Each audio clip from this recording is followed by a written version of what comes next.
Right. Well, I'll run over the same old again and again. Sort of maybe that the new ones can recognise or hear something. It's still the same essence. Can't teach you anything, and I can't tell you anything. All I do is point toward and ask you to look to where we're pointing to see for yourself. Because that's the important thing. Nobody's going to do it for you. You've got to see it for yourself.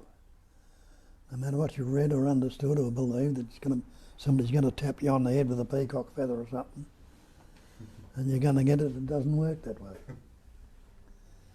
And it's nothing new we point to. So another way I put it, I'm not speaking to anybody. I'm not speaking to any mind. I'm not speaking to the body-mind entity you might believe yourself to be. I'm speaking to that I am. The I am that I am. And everything else is that I am. Just this, nothing else. So what we point to and what we talk about is what they call non-duality in Hinduism, in Advaita, Hinduism. Non-duality, translated, means one without a second. Advaita means one without a second, not two. That is all there is, the one. But the problem is we've learnt words and picked up words and taken ourselves to be other than one and trying to become something. But when you look at it, you'll see that being is not becoming. Different thing altogether, because becoming implies a future time. But the being we're talking about is what right here, right now, this obvious presence awareness. And that's the way they describe it. Sat, Chit, Ananda, Nama, Rupa. They're the five factors. Sat is existence. Chit is consciousness. Ananda is loving to be. And Nama, Rupa.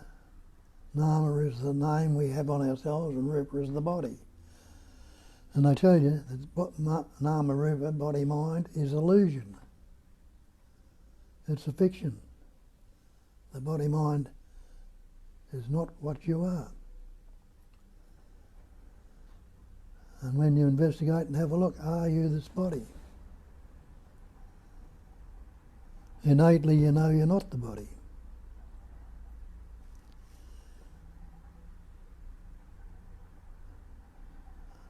You say, my house, my car, my coat.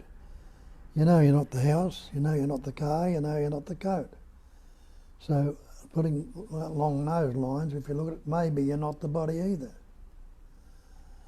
And when investigated, you'll see it so. Because they say the false cannot stand up to investigation. And that's where it needs to be investigated. We've taken it all for granted. Taken on the belief that it's all real. For when we learnt words, instead of questioning and investigating the word, we've taken it to be the real. Same with the mind. Am I the mind? And you say my mind, just the same as you say my body. If you believe you are the mind, show me a thing called mind. Well, I can't find anything here that is mind. Mind, when you investigate it, what is it? It's sound, it's word, it's idea, it's image, a vibration. So there's no thing that I can say is mind. And this body, what's this body made up of? You say my body, just say my house, my car. Well, look at the body. What's the body made up of? You realise the body's made of elements. Air, earth, fire, water, space. They're the elements. Take the air out of your body. How long are you going to last without air? Take the fire, the body temperature. Take the water. Stop drinking. See how long you last. Get off the earth if you can. Get out of space. So you'll see the body's not separate from those elements. And all those elements can be broken down to subatomic particles, into pure energy. So all this body is a vibrating pattern of energy. It vibrates into sounds, into words, into concepts. Just the same as the mind is a vibrating pattern of energy. And doesn't Einstein tell you that? This whole this manifestation is energy alone. It's all energy. But that energy is suffused with an innate intelligence, a knowing. Have a look at the Sat Chit Ananda. Sat is existence. Is anybody who's not existing right now? No, you realise I'm existing. Anyone who's not conscious? Again, you realise, no, I'm conscious. Anybody who's unaware? No, I'm not unaware, I am aware. Anyone who's not happy to be? Well, none of you want to be dead right now.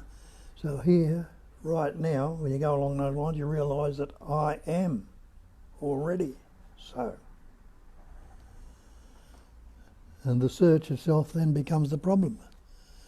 Because the search is the belief that I am not there, or I've got to become something. And what a lot of the texts tell me, you've got to meditate, you've got to practice this and do that to become something. But being can never be becoming. Being is actuality right now. No one who is not being right now. Becoming implies a future time. If I do this practice or do this, I will eventually become realised or enlightened or something else. But when you investigate time, you'll see time itself is a mental concept. Ask yourself this, is there a past if I don't think about it? Well, have a look at that and see what you can say without thinking. Pause the thought, if you can, for a while. And you realise without a thought you can't say it's good, bad, pleasant, painful, happy, anything at all without a thought. And the future, is there a future if I don't think about it? The same thing applies. But you'll say, I was in the past. Well, I'll say, try and live yesterday. Try and live a moment ago. You can't. You can't go back and live yesterday or last week or last year. You can recall it. And the only actuality you're given is when you recall it. Because if you don't remember what you said a moment ago, you can't recall that it's gone already. It has gone, it's gone for good. But if you recall it, you bring it back up again and probably add other concepts to it and create a story about it. What about the future? Well, you can anticipate and imagine what you're going to do when you leave here, but you can't live it. So past is a concept and future is anticipation, imagination. They're not the reality. The actuality is the reality is right now. Are you unaware right now? Are you existing right now? And you know that you are. So you are already that. And that's the great mantra, isn't it? I am that. This is that. Everything is that. And see, that's true. Because that's the chair you're sitting in. That's the carpet on the floor. That's the space in the room. That's the tree. That's the flower. That's the sun. That's the stars. Everything is already that. So you don't have to try and become that. It is so. But that, we discriminate it with the word. Put the word on chair, carpet, space, this, that and the other.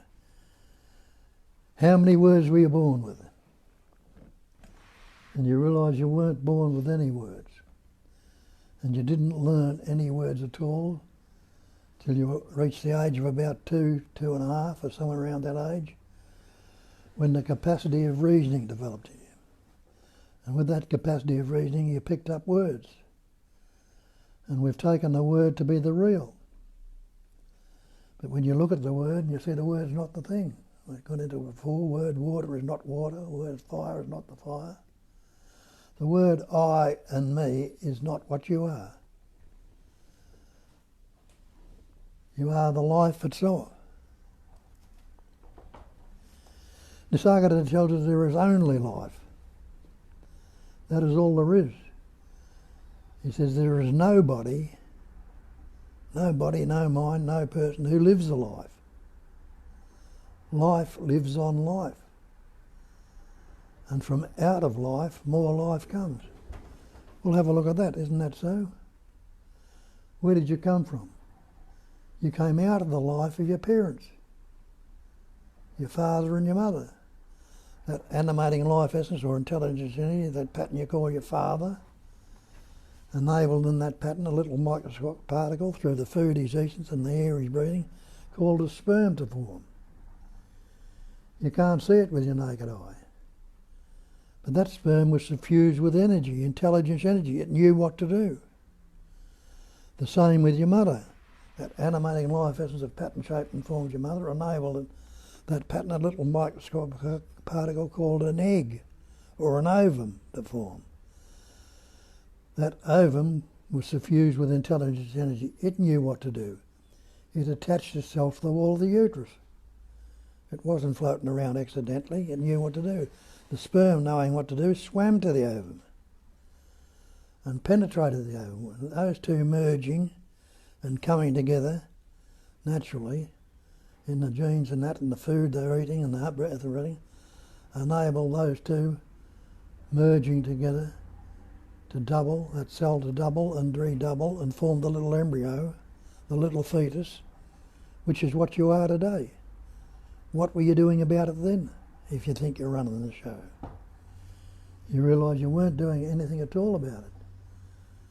And you didn't have any words. And then after 9 months you were born. And you weren't born with any words. And you didn't learn words till you were about 2.5 in the capacity of reading it. But you were living prior to the word. So you see, out of that life, more life came about. And you came out of the life of your parents, and your parents came from out of the life of their parents, and so on, and so on. Everything comes from that life, all that vibrating energy.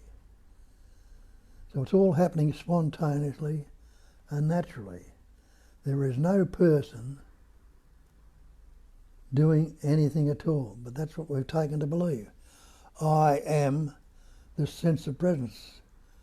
I am this person. I am this identity, Bob or Bill, whatever your name like to be, which we learnt the words. So we've added that to the I am. Now what's that I amness? Isn't it the sense of presence? You are knowing that you are right now. How would you describe that to when you say, I am so-and-so? And we put the label on we've been given and take ourselves to be that human pattern, shape and form. Instead of say, I am the reality, I am the absolute, I am the totality. And we've broken it down to this persona, which comes from the Latin persona, the mask. And the mask we put about ourselves is the conceptual image. I'm Bob the Australian, the good fella or not so good. I'm happy or I'm unhappy. I'm fearful, I'm anxious. All these concepts are added onto the non-conceptual, ever-fresh presence awareness. It's non-conceptual. They tell you that. So the Buddha's told us. Or, in the other traditions, they'll call it the absolute. What can you add to the absolute? Nothing at all. What can you take away from the absolute? Nothing. But we're constantly relating it, instead of saying, I am the absolute, somebody asks you who you are, you'll say, I am Bill, or Jane, or Joan, or whatever my name might be. We put that on it. It believes in conceptual image, the person. coming from the ancient Latin persona, the mask. So what will you do? You need to investigate and see. If you're not this person, what are you? Well, the breathing, your heart's beating, your hair and fingernails are growing, the food's being digested, you're seeing, you're hearing, you're tasting, you're touching, you're thinking. What's all doing that? And you realise it must be life.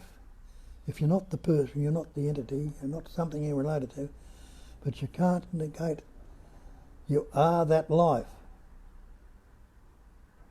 And that's what Christ told you. I am the way, I am the truth, I am the life. People thought he was talking about himself, but he wasn't talking about himself. He was talking about that sense of presence, which you can say the same thing. You are the life. You are the intelligence energy. And you are not the person. But we've taken on the belief and reinforce it. We go to school, we learn all these words, and the parents and teachers tell us all more words, and we start learning words ourselves. We start believing in the words. And words are nothing but concepts, vibration, thoughts, images. What's a thought? A sound. It's vibrating. A sound becomes a word. What's a word? A word is vibration. What's a vibration? A movement of energy. So I don't use the term God here, because we can get confused with that term. You look in the scriptures, and every different tradition's got a different concept of what believe God is. And it tells you in the Bible, in the beginning was the Word.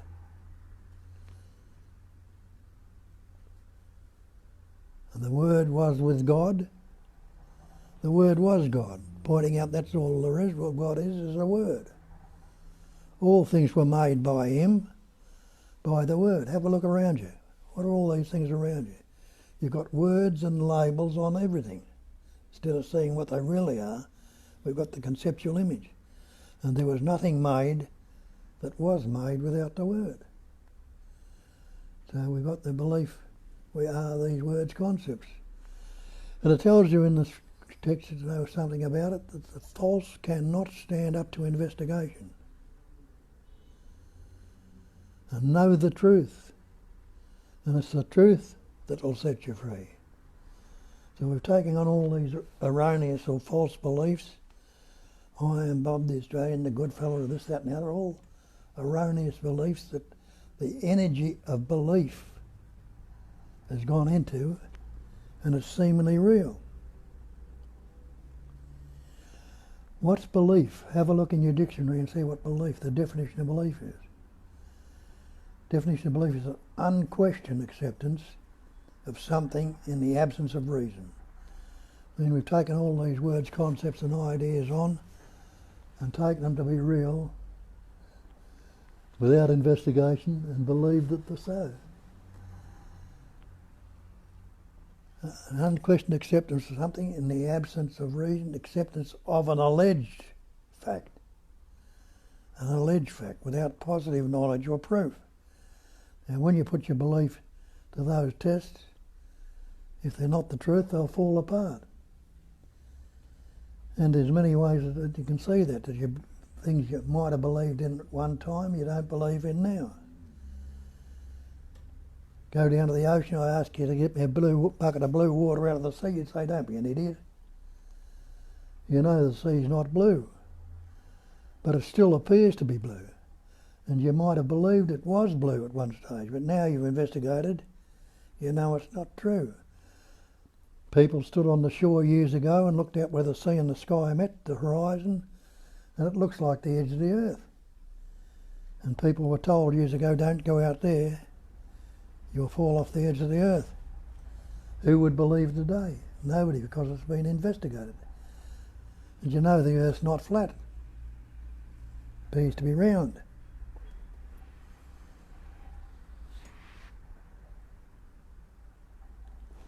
The rainbow. You go outside on a cloudy day, you'll see the sun shining through the mist. forming colours on the background of the sky, and you'll say there's a beautiful rainbow there. But you go out and try and grab those colours out of the sky, you'd say there's nothing there. I've got a crystal in this window over here. When the sun comes round to the crystal, it shines through that crystal, and on this wall it breaks up into many colours. Go and try one of those colours off the wall, you can't, because it's only a seeming pattern on the wall. Look in the crystal and see if there's any colours there. There's not. It appears to be. So, that all these things are appearance only, and they call it a phenomenal manifestation. The whole manifestation is a phenomenal manifestation. Look up your dictionary definition of phenomena, and the definition of phenomena is that which appears to be. So this world, though it's appearing to be real, solid and substantial, is only seemingly so. When you start to look at these things and see them and recognise that one self, that one essence that you are, that one life is the reality, and you're not dividing yourself up into the person and the many things around it, which are causing fear, anxiety, stress, guilt, unhappiness, depression, all because we're separating it. Who can be fearful? Me. Who can be anxious? Me. Who can be unhappy? Me. It's only me that can be all this psychological problems and can have them. And they're all psychological problems, all conceptual thoughts. Me is the cause of my anxiety, my stress, my guilt, my shame, my unhappiness. And they are the effects of the cause, me.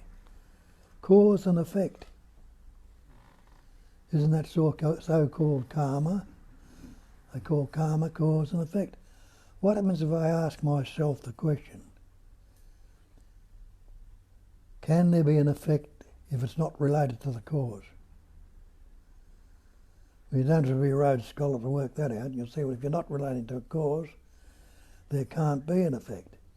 So then when you look around and see that the believed in cause is I or me, this conceptual image, what happens if I stop relating to that I or me? See, it's a fiction. Just see everything as it is. Absolute. The one intelligent energy. Who or what can be fearful or unhappy or depressed or anxious or guilt then? When you recognise that, what happens? You recognise the truth. And what do they tell you? Know the truth, and the truth will set you free. You're free of these beliefs.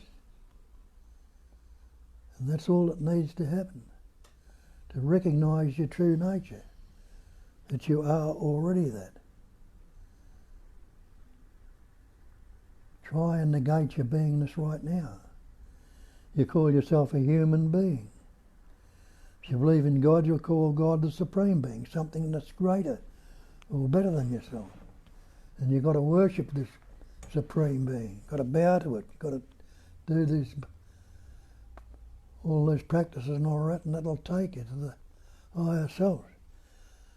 But take the word being, take that word human off, take the word supreme off, and try and separate your beingness without any word. Try and tell me you are not being right now. And you can't. Because innately you know, I am. I am that life. I am that beingness. I am that knowingness. I am that Sat Chit Ananda. Being, knowing and being. I'm not unaware right now. I can't negate the beingness. I can't say I'm not being, because the very fact I'm saying it enables it that there's something there that enables it to be said.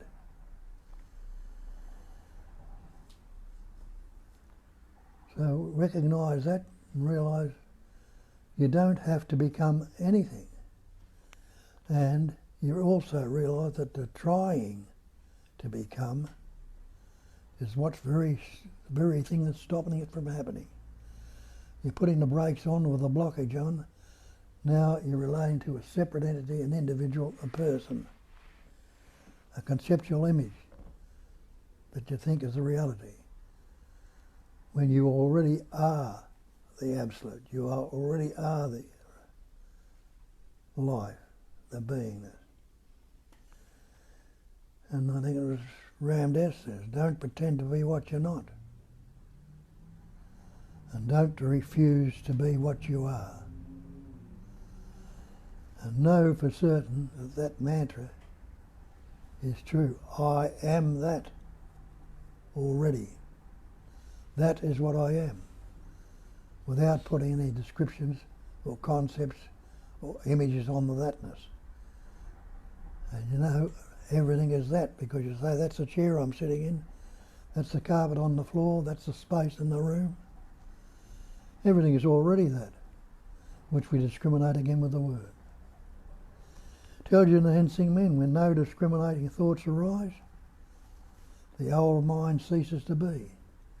We cease to see things in the same way have been seeing. We see them fresh and new, in a new light, in a new life.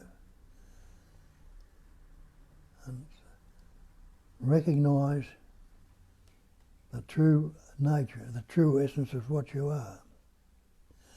How does this thing work in you? Well, something comes up and you like it. How do you know? Well, I've experienced this before and it's good. And we don't want the good things to go. We like it, we want to keep them there, not realising that everything, and I mean that, everything in this manifestation is transient. Transient means it's constantly changing. There is nothing static about anything at all. It's constantly vibrating, and that vibration that changes. So we don't realise that everything is changing, and we want to keep the good stuff there, and we don't want the bad stuff to be there. So when the good stuff seemingly starts to go away, we don't want it to go away. So what do? We resist it from going. We're struggling and trying to keep it there, and resistance is conflict. So now we are at war with it, we're in conflict with it.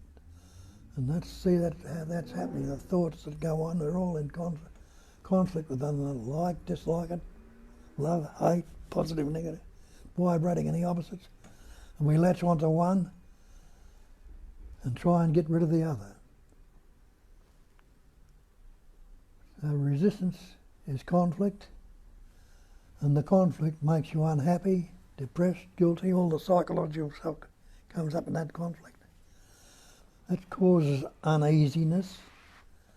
Another word for uneasiness is dis-ease. So there's resistance, conflict and disease coming up in our body. The psychological disease of unhappiness and fear. What about the other way? Something comes up and I don't like. Oh, I shouldn't be thinking that thought. That's keeping me away from it. That's making me a sinner, a bad person.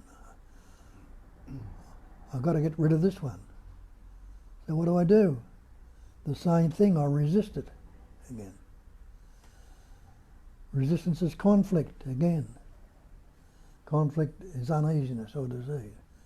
So as you see, that's what our life has become. Constant resistance, conflict and uneasiness going on. Fear, anxiety, depression, guilt. Instead of staying in the reality, in the love, in the being and pure beingness, it's constant less conflict. All applying to the me. It's only me that can be fearful, it's only me that can be unhappy. So what needs to happen? To recognise and have a look at this me. What is me? Me. Is me Bob, the Australian, the good fella? Or is it just a concept I have about myself, an image? And I recognise that's what it is, a concept or an image. What am I, or me, It's the sense of presence. It's a sense, a feeling, a sensation is a feeling. It's a sense of presence that I've taken to be real as the person. But I am not the person. I am that life, which is feeling, sensing, tasting, touching, smelling, thinking, breathing, heart beating. That's what life is. Not the one essence that's doing this, doing that. As I pointed out before, out of life, more life comes. And there is only life. Everything is that life. You take the life out of this body, what do you got? You've got a corpse. Now that corpse, before it rots and breaks down, still got the heart, the lungs, the eyes, ears, everything, all the organs are there, the kidneys, the heart, the brain.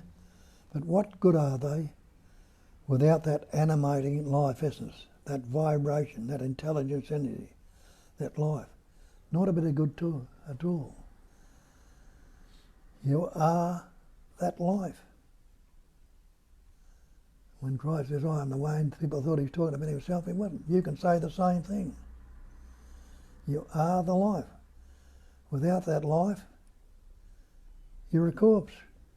You're not a bit of good. Just like your computer's got all that information and energy into it. Got some amazing information in it. Be very useful. What happens if the power's not turned on? It's not a bit of good to you. And that's what happens when the life goes out of this pattern. It's not a bit of good to you. You're a corpse, you're finished. But where does the life go? Life lives on life, and out of life more life comes. There is only life. That's all there is. And that life can only go back to where it came from. It's left the body, and even the body, as it's breaking down, has still got life in it. As the microbes and germs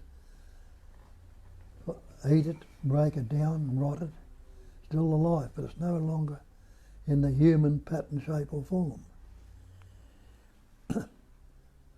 All life comes from out of that, all life disappears back into it. And that is what you are. So, in essence, you are only that. You have no beginning or no ending. No birth, no death. Just this pure, absolute presence awareness. Being, knowing, and loving to be. Recognise that. Test it out. Question it. Because that's all that can happen. Unless you move to do it, you won't question it even. You'll stay in it. But you all come here.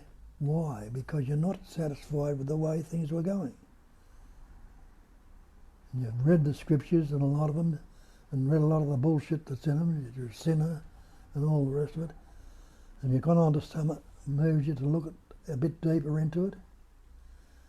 And you come to some of the other non-dual teachings, and they resonate with you. Innately, there's a recognition or a resonance. This seems true, this seems real. And that's when you take it up and start investigating.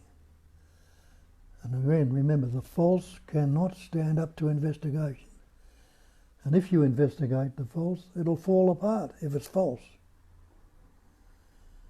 And you're left with the truth. And that's what happens, what we're trying to point out here, the truth of the absolute. Some of you know it already, you've recognised it. And some of you have still got some doubts or questions. And some of you are just coming upon it and might have trouble with it. Well, don't hesitate. If you know it and recognise it, don't hesitate to share it. Because somebody else that mightn't be able to understand what I'm saying here might understand you the way you're saying it. And somebody else that might have a doubt or a question might resonate with it and hear it, but it's that natural resonation or knowing. And to listen, you've got to recognise there is an art of listening. If you're listening to me, the concept of you and me, you're not going to resonate with what's being said. Because it's head to head.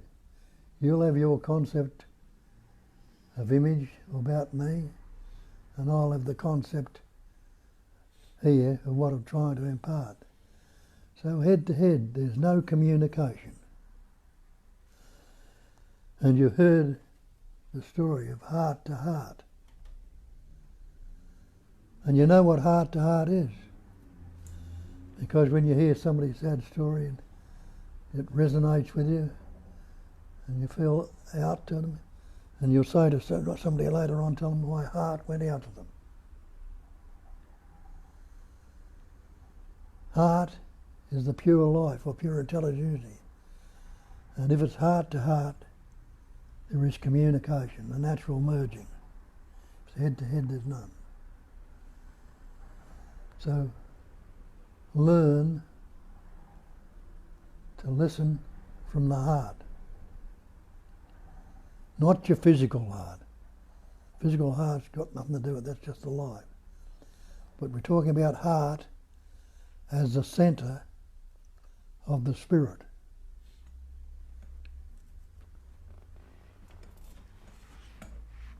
The symbol of the spirit.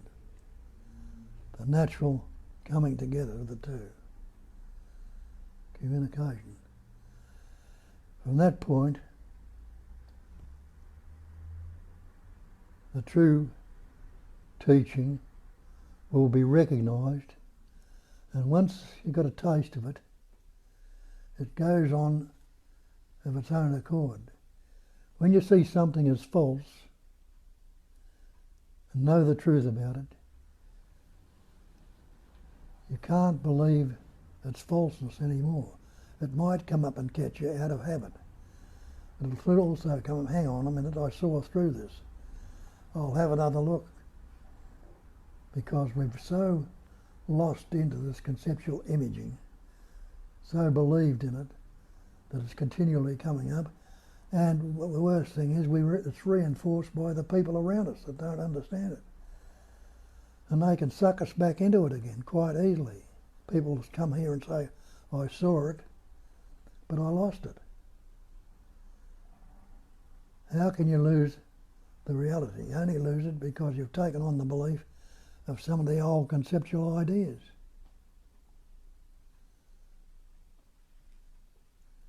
So recognise and know for certain, if it's recognised, you are that. You can never be lost.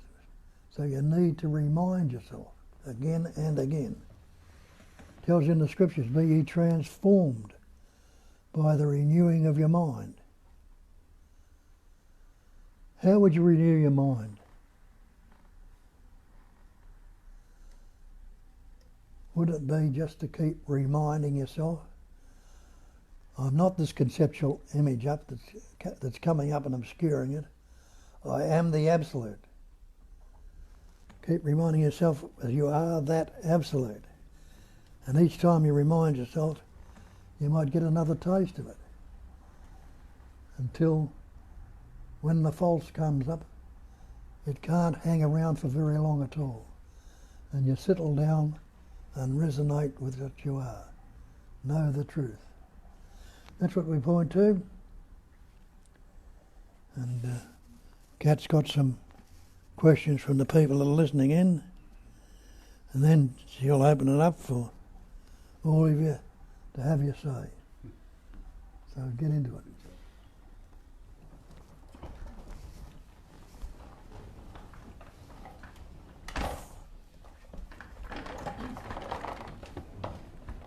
So we have plenty 25 to 30 people watching with us and they commenting online. So we have few of the welcome messages and love messages for a few people. That's initial greetings. And we have a nice comment from Jay. Human beings are differentiated by two advanced faculties. Memory, to learn from the past. Imagination, to plan the future. The problem arises when we see these faculties as hindrances rather than tools to help us navigate the present. How nicely said. When we look at that, that was beautifully said, Jay. Thank you. Who? Jay. Jay, not Jay. No, beautifully said. It's usually when we talk about problems, we contextualize past, we blame the past, we just basically make it really very real. And the more real my traumas, my abuses, my whatever, the stronger the blame and the shame. The more real the object, the more real the subject. So rather than doing what animals do, they also learn from the past. Or even artificial intelligence, if you think of genetic algorithms, they learn from the past. And don't have much story about it. It is just a self-updating property, and it's wonderful. We actually make it to be a problem. So something that is a gift, that could be a gift, you know, the fact that we could navigate present, and we do navigate present moment. Even the fact that we speak is part of that faculty. We learned and remembered the language. Beautiful. So it's only a problem if we see it this way, and when we make it real. The way I can see that Bob has it the same, the way we relate to the past is completely liquid, is fluid. It's nothing written in stone. The memories are interpretations of vague feelings and sensations, and they fluid. There is nothing solid about it. They come and go. So if the past isn't solid, if the object isn't solid, the subject isn't solid either. That's fluid too. So, and that makes life exciting, interesting, and easy. And that's the only comment. So that's the time when I'll just turn the camera the other way and request you to join in, ask questions, share. When we attached, as the cats say, in the past and the future, they're fleeting. But when we attach to it, fixate on it, put a burden on ourselves, that attachment. And they keep telling you to detach. Leave it as it is in its singularity. Let it rest in its uncontrived singularity. The singularity. If you're not attaching to anything, it's fresh in you. Again.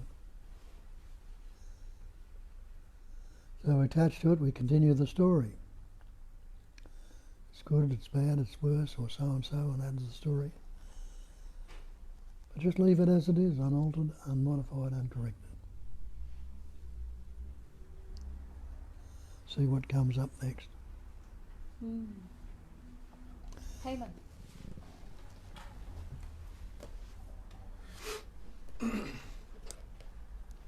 So last week, pathetically, disgustingly, I was acting here like a fool, and I felt vomit when I watched my footage on YouTube later. It was difficult for me to come back to this effortlessness and bring back my commitment to this, which is first and best priority of all human beings, past, now, and future. I went to the protest. I shout a lot to the protest, and I release a lot. And because I don't have people who I speak with or go, somewhere, have a coffee and speak. And that's how I live my life since I started to live my life as a form. And yeah, I mean, this is entirely not what I plan to say at all. This is totally different. I'm out of control. I can't plan for a small thing, for something simple that many can do.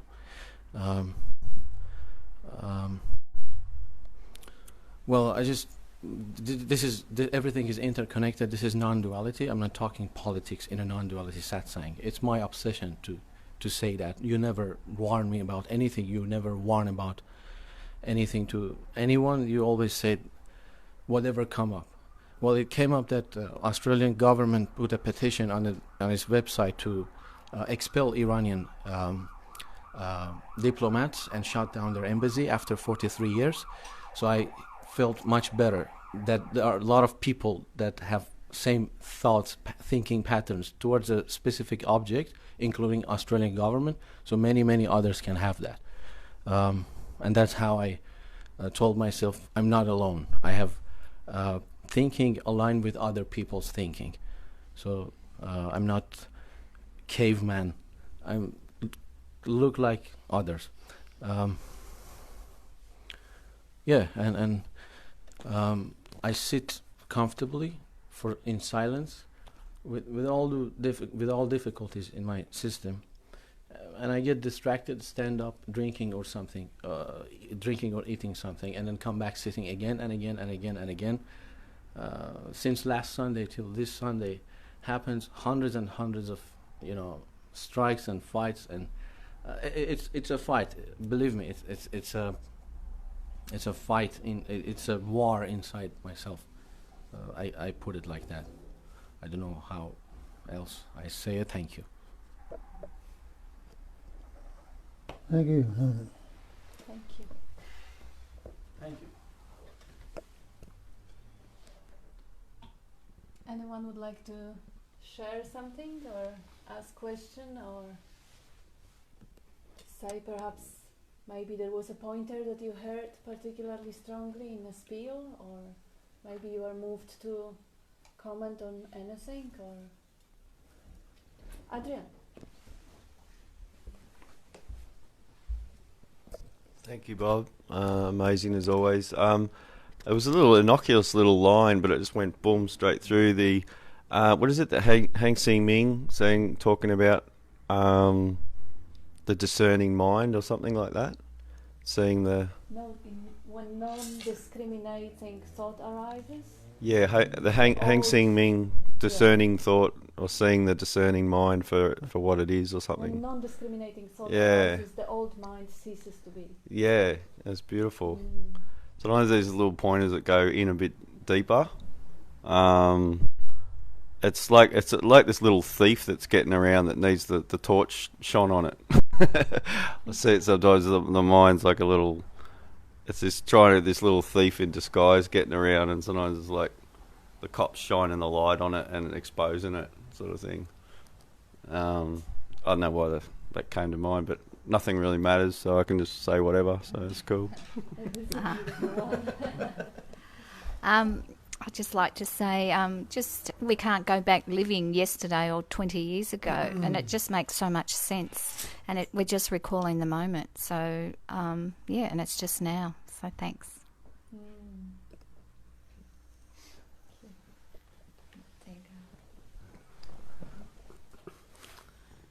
I'm only holding this because Dean pointed at me. So, I think I definitely felt in the last 15 minutes something just relaxed. There was just a relaxation and an ease that came through, and it's always nice when it happens. I think one of the things that Bob, you were saying about listening, correctly, or just when you're actually listening, there's no. I'm not holding a concept, judging your concept. It's almost like we're just in the same action. Your speaking is no different to my listening. It's kind of one going on. And when I see that, when I notice that there's that state of listening that's not judging, it's just kind of being, and it's almost like an active part of what you're saying. It's like there's somehow it's not. Yeah, it's the one and the same, the speaking and the listening, and I think there was just a beautiful relaxation and presence that arose when that kind of became obvious. So, thank you. Well, the recognition that it's all one. That's what's happening. And I have a comment here from Premali. She says to Heyman, Heyman, you are not doing any of those. Life is happening. And of course it is really sad to see you struggle, and hope that, you know, even the fact that you found people who think in a similar way gave you the sense of belonging. That is something that is soothing that inner longing within, and that's, you know, that's where life took you. Can I answer? You can. Yes, you know, things changing rapidly. Thank you for everything. And what I said does not represent me 1 minute later. Good. That's how I, you know, washing machine. And I know my dishonesty.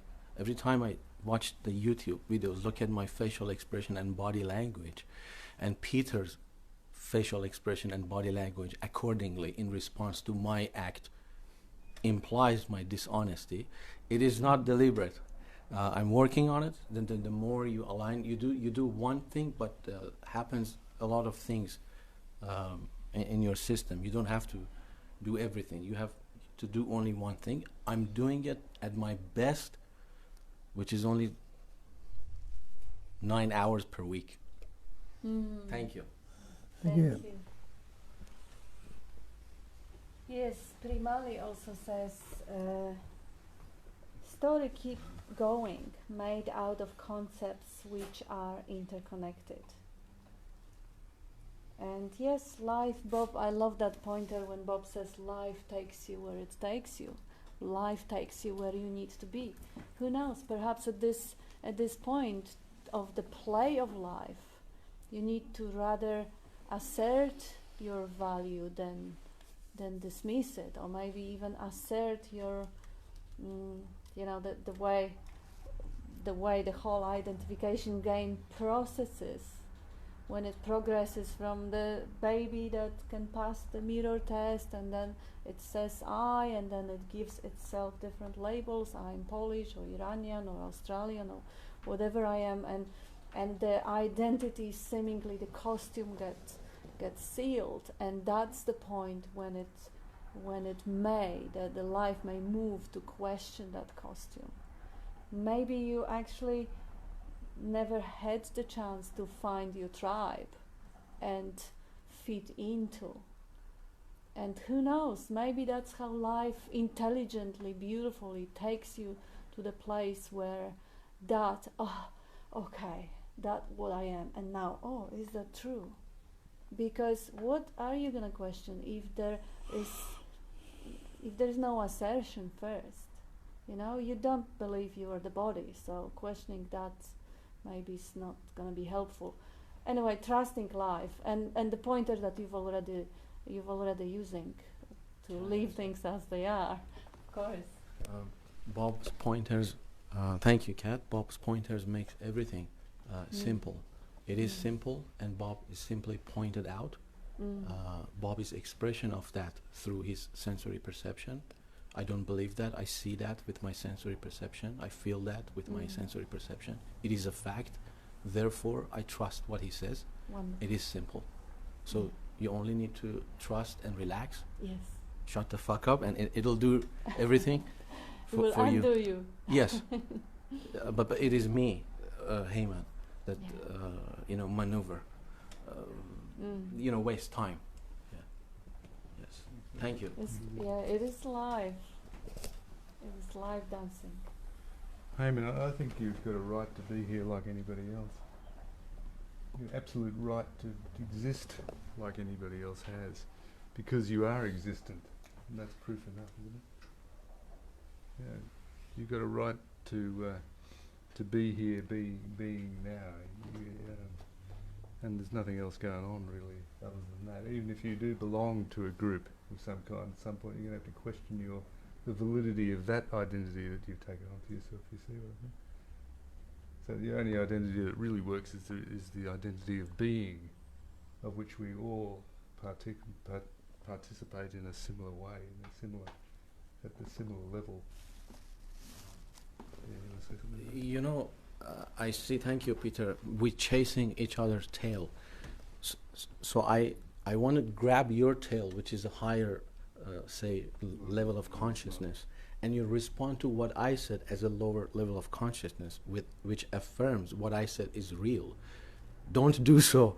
It's not real. It's I'm dishonest. I'm coming from thinking and believing, which is very contracted and agitated and wrong and false. It is its nature. Its nature is false. So I'm not criticizing you. You can. I'm simply saying you can simply be more difficult and harder on me. I'm capable to, handle it. Hopefully. I have just a quick comment. Do you realize that the one that is dishonest is not your original nature or true self? It's just the personality, not it. And then it doesn't have to hurt when you say those horrible words to yourself and about yourself. And that's it. Just did you want to say something, Adyashanti? Yeah, I was just wondering if you could tell that story, Bob. You know, that one about how life takes you where you need to go. You know, that one about the guy and his son who becomes injured and then he doesn't get. I wonder if you could tell that story, if you remember it. The Chinese prophecy. You know, that one where everything just, we'll see. You know that one? Yeah. I think that's a great story. Yeah. Very simple.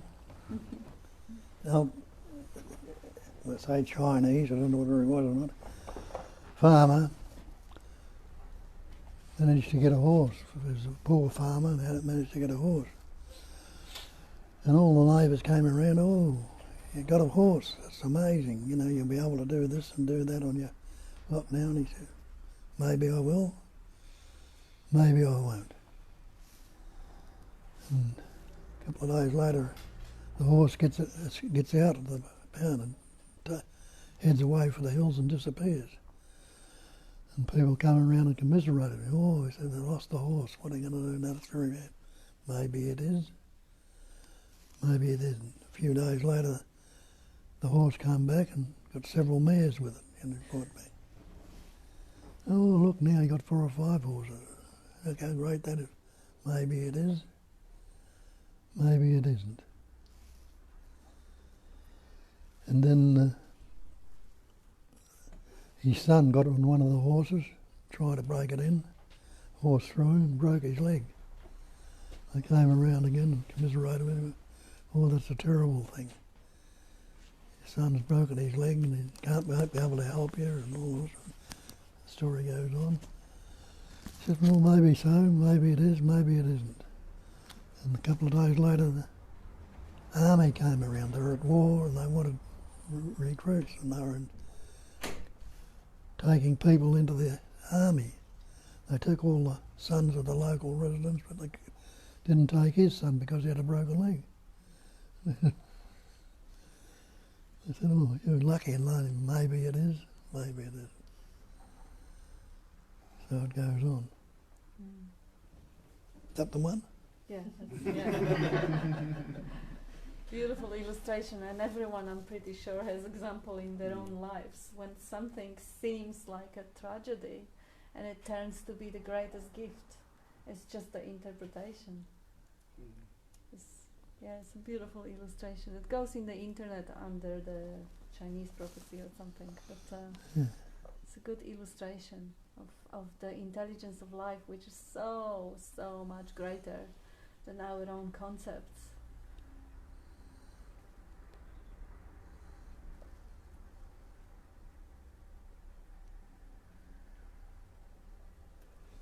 And it is really beautiful and refreshing to see when someone says, I can watch myself and I can see the dishonesty, I can see the corruption, because the place from which you're seeing the dishonesty and the corruption of the narrative is beyond. So you're looking at that from beyond. It is like to be able to see the criticism or or to even see the dishonesty or to see the shallowness or whatever is the concept. When you actually, when it is happening and you see that it is happening, that let's say you're lying and you know that you're lying. I apologize to interrupt. At the time that it happened, I don't know that. Later, I know. Okay. Well, okay. Otherwise, I wouldn't. Who knows? Maybe it will. If you can see it. Complicated. Yeah, complicated. Yeah, complicated mind. Because if it is just a mindless judgment that I hate myself, that's not helpful. But if you see, the moment, see if you could actually, during the speaking, if you have that self-awareness, speaking is happening. As you said now, I don't know what I'm going to say, this is not planned. So you actually speaking and you are aware that what is coming out hasn't been planned, is spontaneous. So that awareness of spontaneity of speaking is beyond the speaking. Now the speaking is going on, it's not you speaking, there is awareness of the speaking as the speaking comes out as well. Mindless judgment, no. This is, you can judge anyone or anything. But even as you judge, if there is an awareness of judging going on, spontaneous awareness of judgment, that's already a little bit more kind of consciousness involved in the happening, because there is a consciousness of the happening as well as the happening.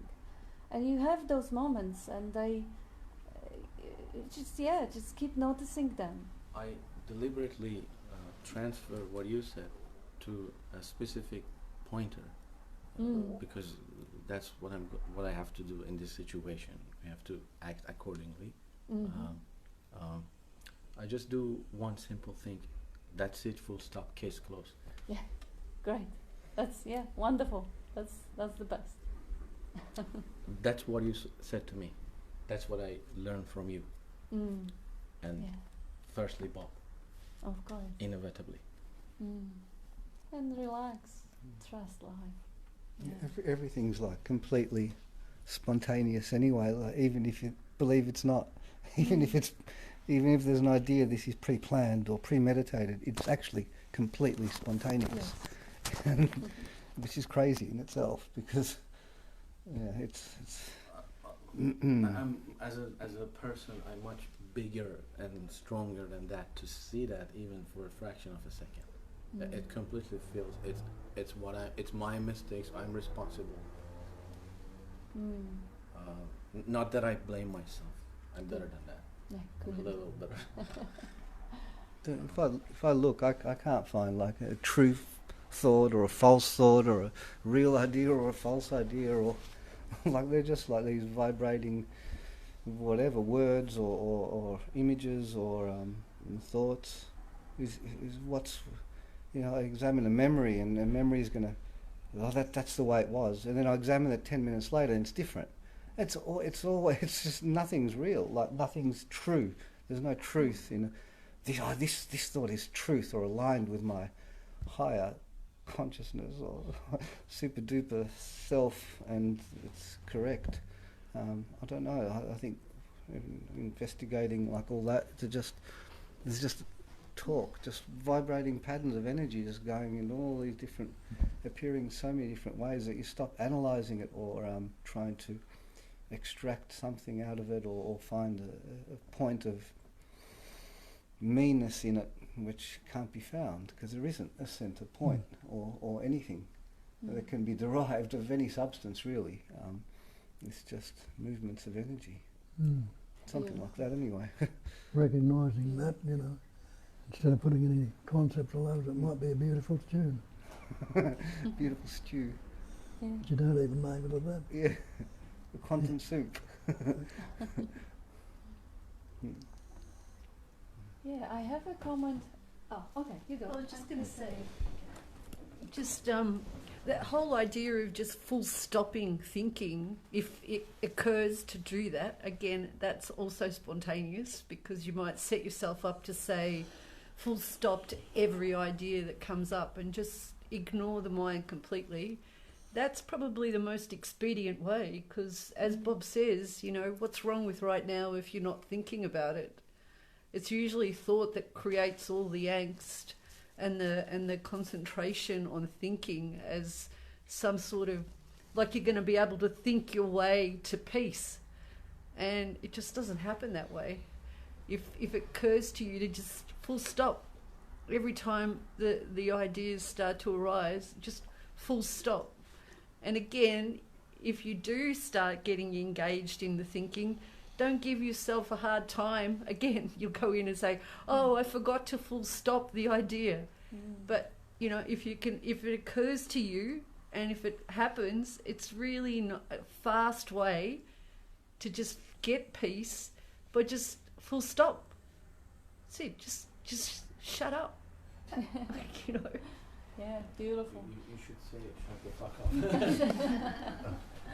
Can I have a small response? Just half an hour. I'm joking. The three categories. I'm a beginner, so I decide to meditate. I set a timer and sit on meditation, and then effortlessly, it makes me very crazy to finish 3 or 4 hours, and I have to do it every day.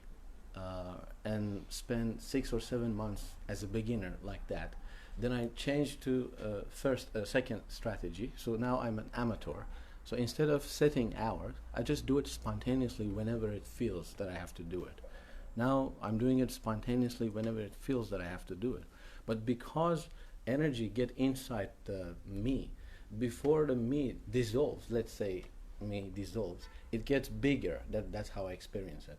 Because it gets bigger, now it's got much more power to manipulate people, much more power to get involved with its addiction, much more extreme degrees, much more difficult to come out later.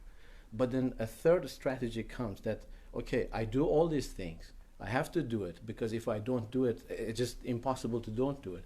But then recovery comes up. Now I have to recover. It looks like SLAA now, but I'm doing it by myself. I don't pay attention to them, because there is no difference between me and them. They can't tell me anything new. I cannot be anything other than this with the help of others. This is how I'm thinking, by comparing my experience and what they said. Now the fourth strategy, which is the current strategy, is okay, whatever happens, I just leave things as they are, and always, whenever I could. And the best recovery that I can do, fake it till you make it, or make it till you fake it. Anyways, I shouldn't talk more.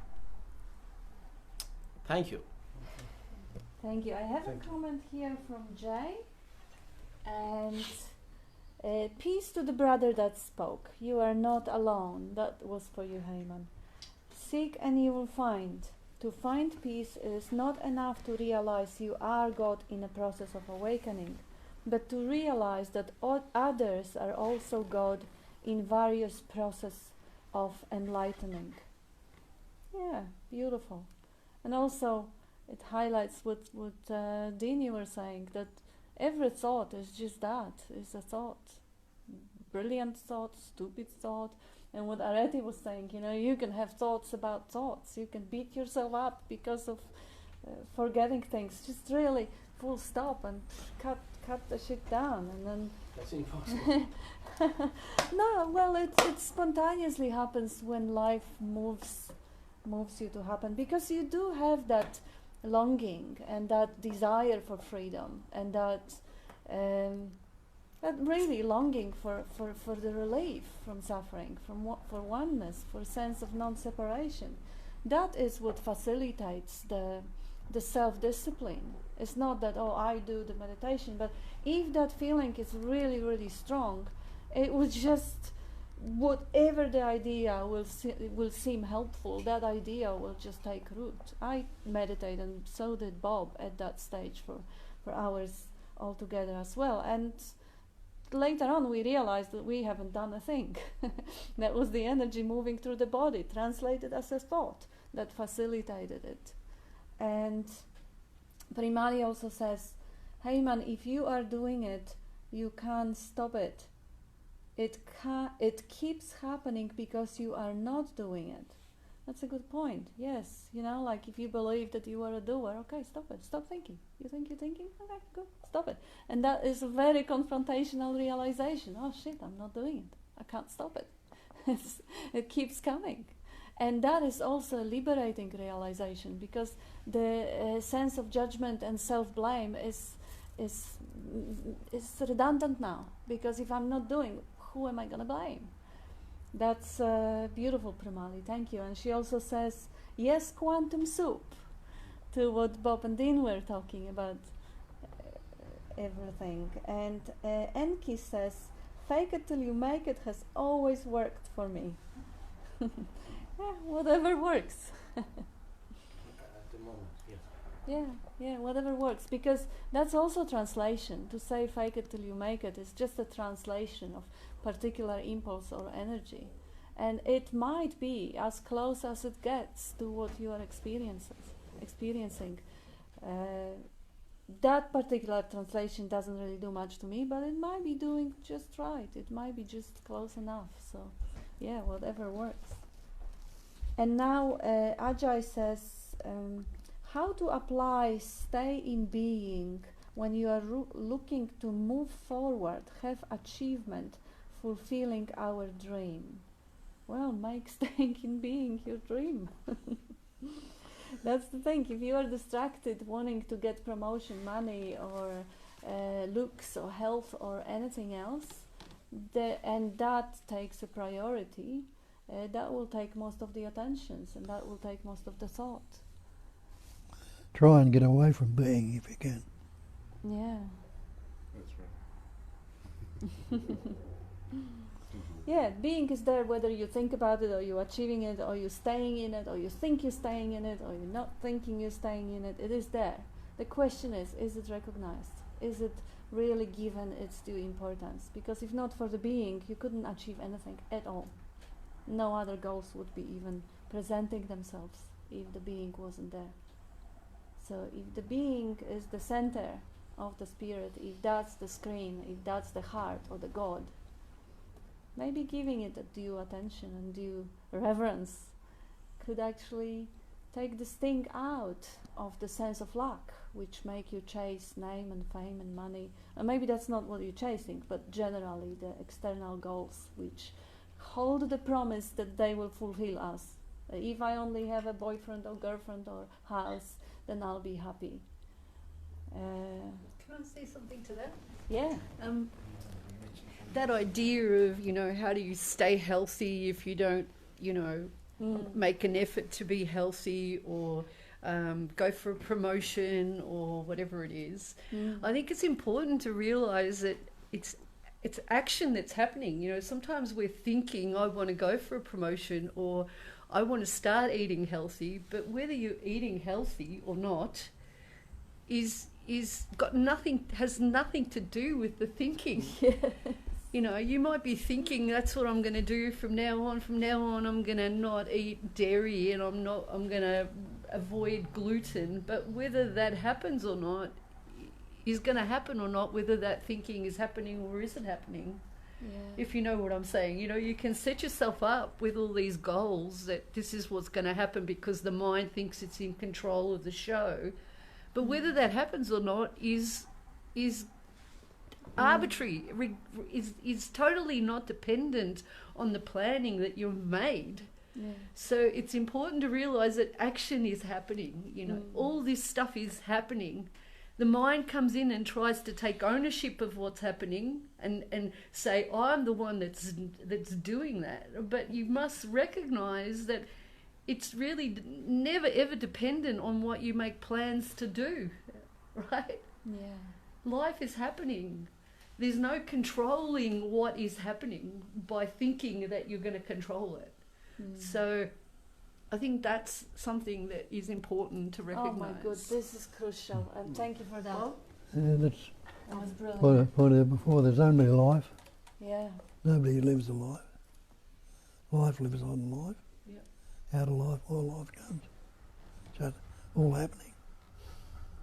But I love that highlight, the huge difference between thinking I'm going to do something and actually acting, doing. It happening. Yeah. It happening. Because, yeah, again, you look at the animals, they don't have the narrative, oh, I'm going to be doing it now, I'm going to be eating from the fig tree and not from the banana tree. No, the action happens. And the action comes as the energy of movement. In our case, the action also comes in the energy of movement that gets the body up. It has the narrative component, but the narrative is post factum. The energy moves first, and then the narrative narrates, interprets the energy. And takes ownership of And it. absolutely takes credit for everything. That is such a crucial point. Can't be highlighted enough. I also have a comment. I just wanted to say, Oh, I think the solution is always with the problem exactly there. So, if you, in other words, if you drop the ball and walk off the field, there's no game anymore. That's all I want to say. Yes, so there is a comment from JB. He says, analysis takes person out of now moment, but when you realize there is analysis happening, then you are in present and here in this moment again. Yeah, that's a nice way of putting it. See what sees that analyzing is happening is where to try to stay. What is seeing, analyzing is freedom from the struggle, even if for small moments. Yeah, that's beautifully put. Bob always highlights that only from the point of attention you can see your inattention, or only from the, everything is known from its opposite. So if you see the narrative blah blah blah, it means you are the consciousness beyond the narrative, realizing the content. And to put it on the analyzing, that's a really nice and relevant pointer.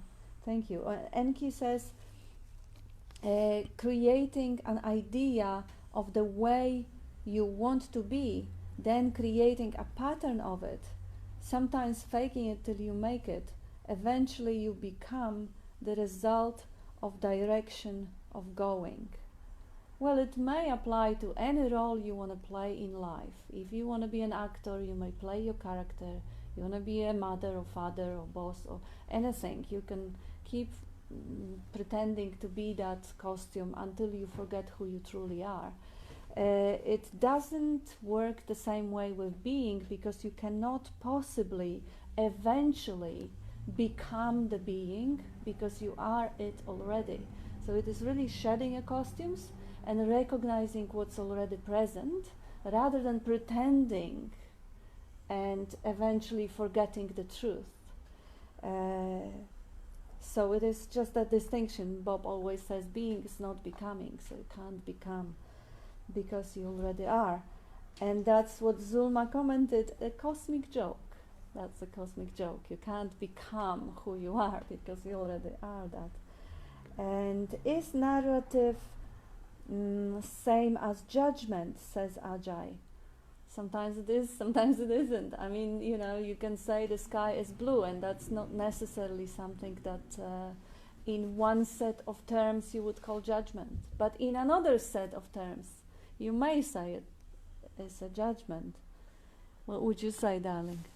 Is every piece of narrative a judgment? Yeah, it's... Occurred to me then that the being isn't doing any trying. Like, the being is just being. So anything that's starting to try, is trying too hard to reach something or get something, is already stepping away from what we are. Yes. So it's a dead giveaway that the thing that's trying to get something and strategizing and getting is seeing that whole story, seeing all that.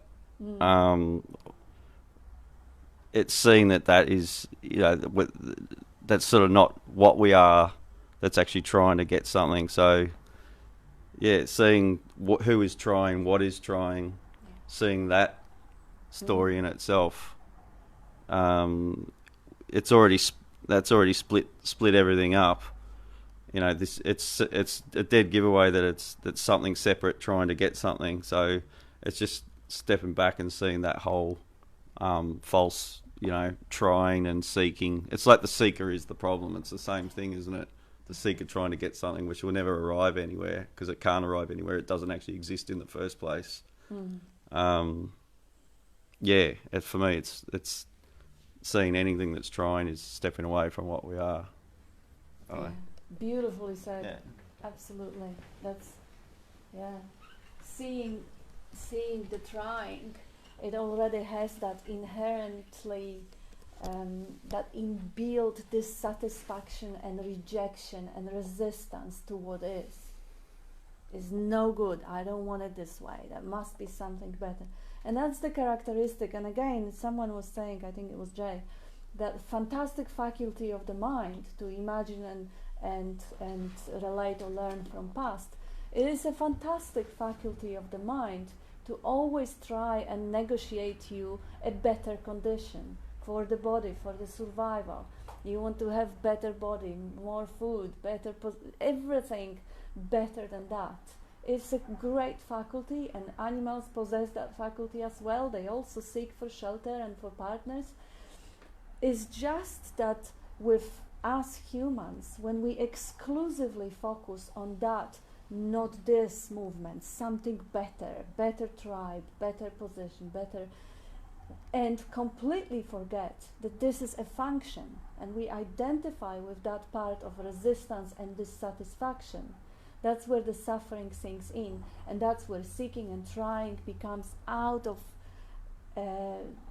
it's unmanageable, it gets unmanageable. Now, having that function activated, we'll go shopping and we'll pick the best veggies, not the rotten ones. What's wrong with that? Nothing. But the idea that this present moment is no good is not in there. The function is serving. The seeking mind is a servant. It's okay to seek better situation, to live in a better home or drive a better car. But that is marginal. That is marginally important. Much more important, juicy, fulfilling, healthy and happy place is this moment right now, and capacity to appreciate what it is in this moment now. And that mind does not possess as a function, because it is not necessary for survival. It is necessary for sense of joy and fulfillment, and basically it is our essential true nature, the joy of being. But it is not a function of the mind. It is completely beyond the mind. Joy of being, the love of being, the appreciation is beyond the mind. Mind will always go and seek. So realizing what you said, Adrian, the tendency to always try something else, not this, it belongs to that software, to that program. That's not true. That is not to seduce us out of that place where the real fulfillment is, that relaxed natural state. And it doesn't mean that it will ever stop. The animals keep seeking food. It's not that the body will stop looking after itself, feeding itself and cleaning itself, no. But that goes on automatic without taking too much of narrative, like Areti was saying, you know, that is an action rather than blah blah thought. And as such, it's a fantastic action, and not the suffocating narrative. Yeah, it's very relaxing, because if you notice, the functionality is just that functionality. And it's, I think you said something about it earlier, it's self-replicating or self-improving. It's something like updating. that. Updating itself, constantly. But you don't have to worry about it then. It's like functionality is doing what it's designed to do, and that's function. Yeah. Yeah, like you don't have to to desire your heart to beat. No. And Bob uses the word effortless. Yes. Well, yes, No, that's exactly it. That's all. Just effortless. Yeah. Yes. Yeah, that no trying. We have a couple of comments. Enki says, "Go where? There is nowhere to go. Nowhere to go." What is the four-liners, Bob, of yours? Nowhere to go? No. Nothing to do, nothing to be, nowhere to go, nothing to say. Yeah, that's it. It doesn't mean that you're never going to move a step ahead. The going will happen I effortlessly. think some non-dualists take that on as a new concept, get into all sorts of trouble doing that. Yeah, taking it as a concept, that would be a disaster. And then Enki says, "Go anywhere, there's nowhere to go." And Primali says, "Wow, Kat." And Jay says, "Beautifully explained." And Ajay says, "Detachment is the key to freedom." That was a question. Is the detachment the key to freedom? No Not key, as a concept. no key to anything at all when you're already that. That is all there is.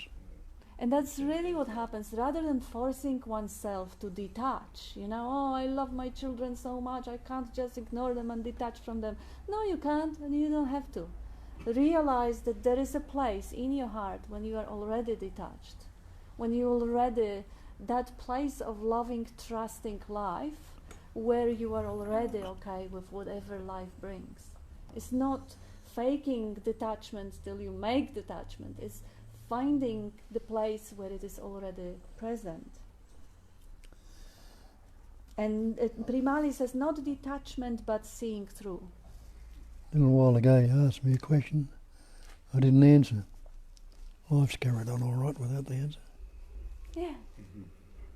Yeah. Yeah, all moves on. Detach from the concept of detachment, says O'Toole. Yeah. Concepts are also useful, but they double bind or double sword weapons. They can point or they can misguide. Can I say one thing? I was just thinking, this idea of attachment, I think applies to attaching. It's all ideas, really. Yes. It's being attached to an idea. I will love this person. He and I are going to stay together forever, and then it doesn't happen. Or I'm going to eat healthy food, and it doesn't happen. So then you're beating yourself up about this not happening or that not happening. So the attachment doesn't just apply to attached to a person. It applies to attached to a fixated idea, because the mind has said this is the way it is, and then all of a sudden it's not. That's why I think Bob's story of the horses, or maybe it is, maybe it isn't. Oh, it's so bad your horses have run away. Maybe it is, maybe it isn't. Oh, it's so bad that your son is injured. Maybe it is, maybe it isn't. So it's this idea of fixating on the mind and thinking, yes, the mind has finally come up with an idea that I can hold forever. I'm going to be healthy for the rest of my life. I'm going to do yoga every single day. And then you don't, because that's not the action that happens, right? So it's just that there is no finality in thinking. The only finality is before the mind, not before, even before, but just it's always and ever there, that peace. Yeah. It's not something that you can hold with the mind and find peace through that, because now I'm going to be doing yoga every day and I'm going to be relaxed or whatever it is. So it's that attachment, I think. There's no attachment to anything. What's wrong with right now if you don't think about it? Without a thought, without a concept. Everything is just as it is. It's one essence. So how can anything attach to the absolute?